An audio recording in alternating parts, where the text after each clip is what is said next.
So I'm at the Tualatin Hills Nature Park. I've never been here before, so I'm just gonna walk the trails and see where I'm gonna go.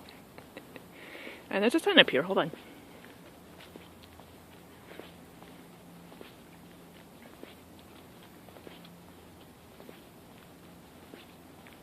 Beware of leaves.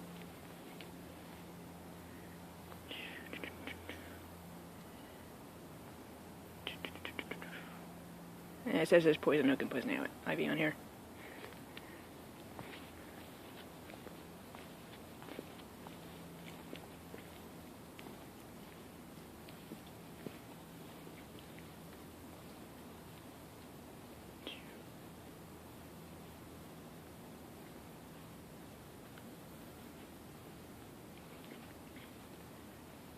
Okay, I'm going to turn this off, and if I see the interstate, I'll turn it back on again.